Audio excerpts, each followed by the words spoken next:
আসসালামু আলাইকুম everyone, welcome back to my channel Dolly's kitchen. আজকে আমি তোমাদের সাথে একটি রেসিপি শেয়ার করব। আজকে আমি রেস্টুরেন্ট স্টাইলে মেয়োনিজ রেসিপি তোমাদের সাথে শেয়ার করব। আজকে আমি যেই মেয়োনিজটা বানাবো সেটা বাজারের থেকে কম নয়। আর কি কি দিয়ে মেয়োনিজ তৈরি করব সেটা আমি তোমাদের সাথে শেয়ার করব। মেয়োনিজ তৈরি করার জন্য আমি 3টা ডিম নিয়েছি, আর এর সাথে 1 কাপ তেল নিয়েছি, গোলমরিচের গুঁড়ো নিয়েছি, হোয়াইট পেপার, লবণ, 1 চামচ চিনি আর 2 চামচ গুঁড়া দুধ। আজকে আমি এই ব্লেন্ডারের সাহায্যে মেয়োনিজটা তৈরি করে তোমাদের দেখাবো। আমি প্রথমে 3টা ডিম ভেঙে দিয়ে দিব। এখন আমি 3টা ডিম ভেঙে দিয়ে দিলাম।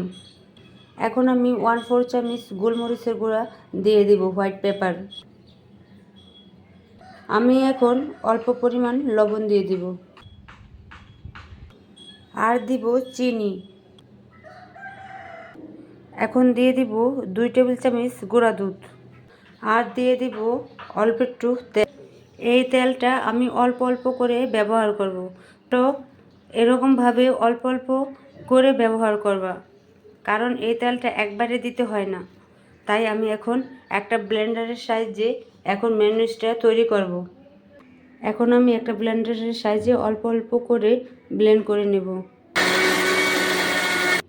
দেখো, মেয়োনিজটা এখন আমার পারফেক্ট হয় নাই, তাই আমি আবারও অল্প একটু তেল দিয়ে দিব। এরকমভাবে আমি অল্প অল্প করে তেল অ্যাড করব। এখন আমি আবারও ঢেকে দিয়ে অল্প অল্প করে মেয়োনিজটাকে ব্লেন্ড করে নেব। দেখো, আমার অনেকটাই মেয়োনিজ তৈরি হয়ে গেছে। এখন আমি আরও একটু অল্প অল্প করে তেল দিয়ে পুরা পারফেক্টভাবে তৈরি করে নিব এই মেয়োনিজটা। আমি তোমাদের আবারও বলে দিচ্ছি, এটা কিন্তু একবারে করা যাবে না, অল্প অল্প করে তেল দিয়ে তারপর এই মেয়োনিজটা তৈরি করতে হবে। এখন আমি আবারও একটু তেল অ্যাড করে দিব, আর এই ঢাকনা দিয়ে ঢেকে দিয়ে ব্লেন্ড করে নেব। এখন আমি এই তেলটা একবারে অ্যাড করে দেব। এখন আমি আবারও ঢাকনা দিয়ে ঢেকে দিলাম, আর এই শেষবারের মতো আমি একবারে মেয়োনিজটা তৈরি করে নেব। দেখো, আমার মেয়োনিজটা তৈরি হয়ে গেছে, আর কতটা ঘন হয়েছে আমি তোমাদের দেখাচ্ছি। এই যে দেখো, আমার মেয়োনিজটা পুরো পারফেক্ট। দেখো, আমার এটা রেস্টুরেন্টের মতো তৈরি হয়ে গেছে। তোমরা রেস্টুরেন্ট থেকে কিনতে গেলেও সেম এরকম মেয়োনিজই পাবে। রেস্টুরেন্টে যারা মেয়োনিজ ব্যবহার করে ওরা সাথে সাথে বানায়া সাথে সাথে ওরা ইউজ করে ফেলে।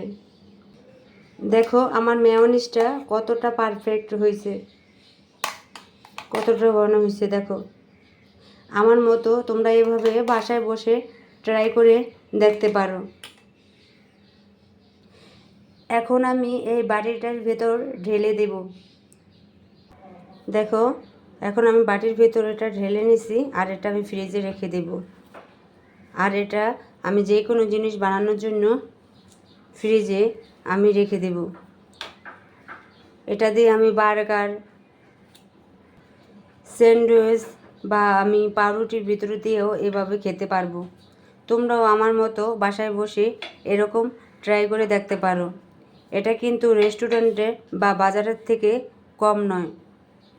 যদি আমার রেসিপিটা তোমাদের ভালো লেগে থাকে তাহলে অবশ্যই আমার চ্যানেলটাকে সাবস্ক্রাইব করে দিবা।